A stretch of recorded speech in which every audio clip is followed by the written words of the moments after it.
The holographic projection flared a brilliant, unforgiving white. Vaelia watched, the delicate feathers along her neck bristling in sheer panic as the recorded kinetic impact hit the synthetic test dummy. It didn't just fracture. It experienced instantaneous obliteration. The human weapon reduced the primary target to a fine, settling mist, while the secondary dummy directly behind it simply ceased to have a top half. Vaelia's lungs locked. She pushed her hover chair violently away from the console, shielding her 4 dark eyes from the catastrophic results of a routine ballistics test. 10 minutes earlier, the mood in the Outpost Nova armory had been almost pleasant. It had started, as interactions with humans often did, with a staggering discrepancy in logic and physical scale. Silas had hauled a massive, reinforced transport crate onto the inspection table, grunting under a weight that clearly strained his artificial joint augmentations.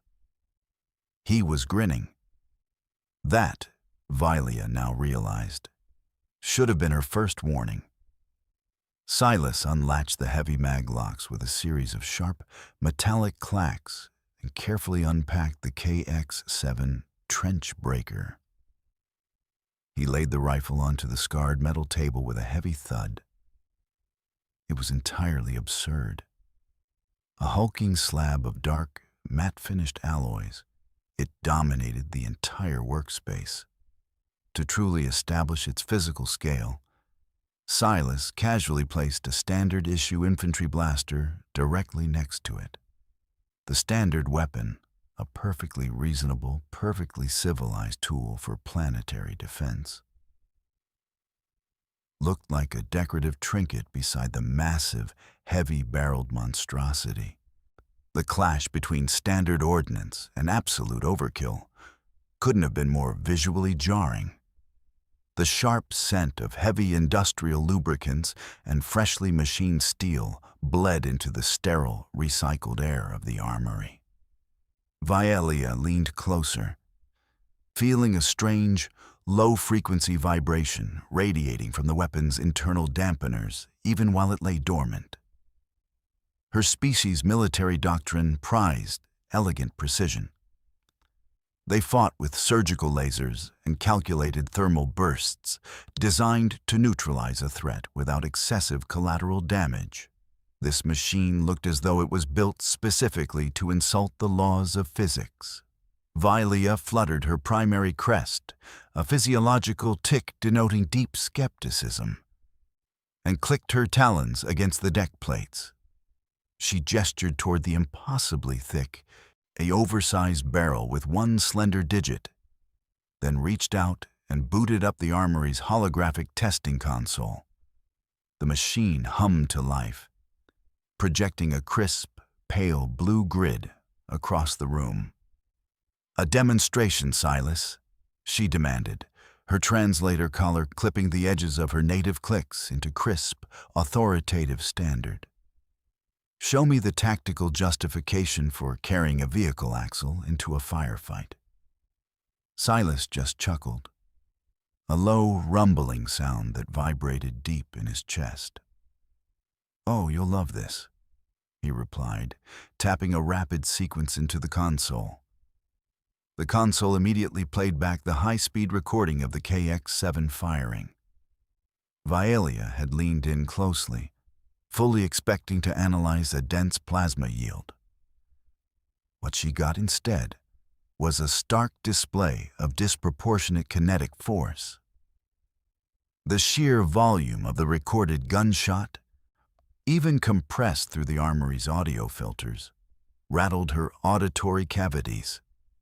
She watched the slow-motion shockwave ripple across the firing range, ripping the dirt up by the roots long before the projectile even made contact. It was a terrifying escalation of mass slamming into a target at impossible speeds. Truth is, as she backed away from the console, unable to watch the looping playback of the severed dummy, she looked at Silas. He was simply nodding at the screen, entirely unbothered. It was a chilling reminder of humanity's historical normalization of extreme destructive power.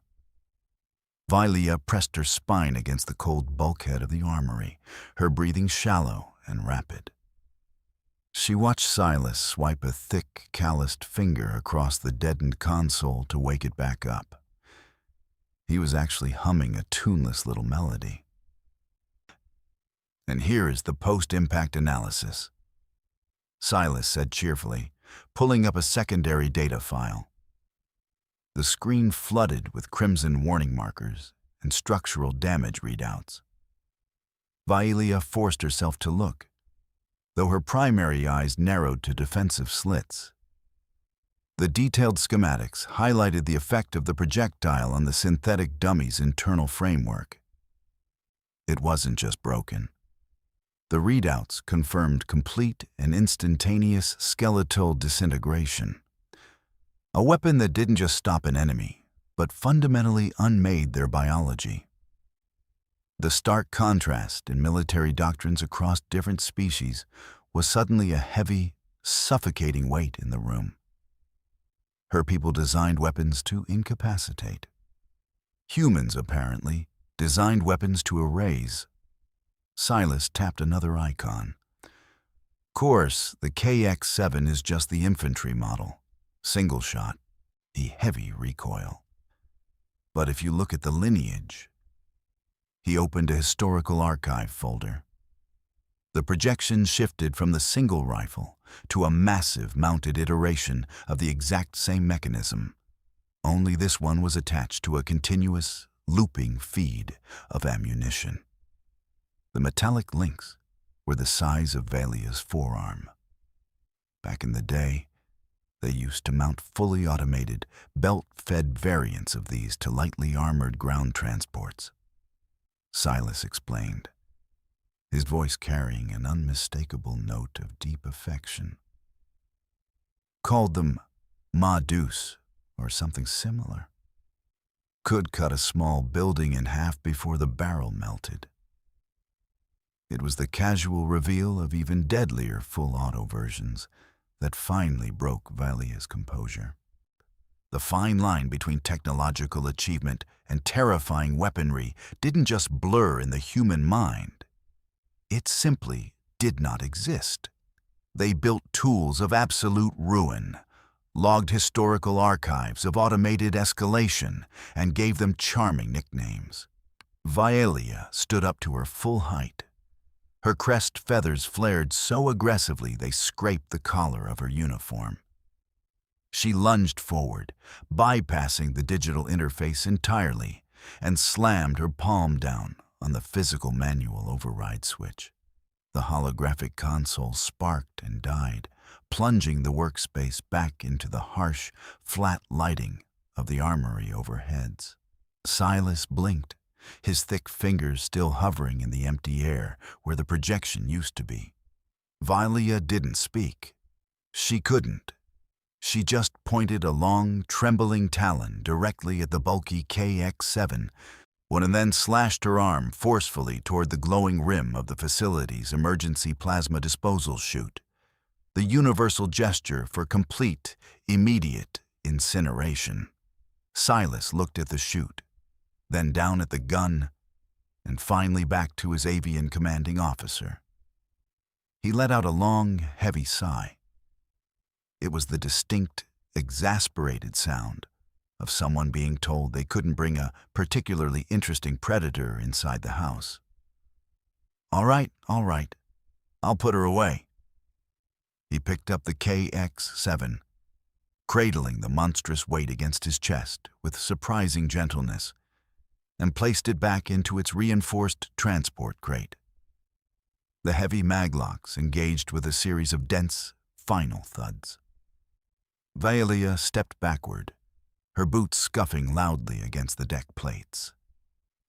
She maintained a clear, highly calculated physical distance from the secured crate, watching it as if the locked metal box might spontaneously decide to vaporize her. In fact, She didn't stop stepping backward until she hit the corridor threshold. Silas turned his back to her, cheerfully logging the weapon back into the active inventory terminal. He was already muttering to himself about finding an open asteroid belt to use as a firing range on the next orbital rotation. Vaelia didn't wait to hear the rest of his tactical planning. She turned and walked briskly out of the facility, leaving the human alone with his utterly ridiculous, profoundly terrifying toys.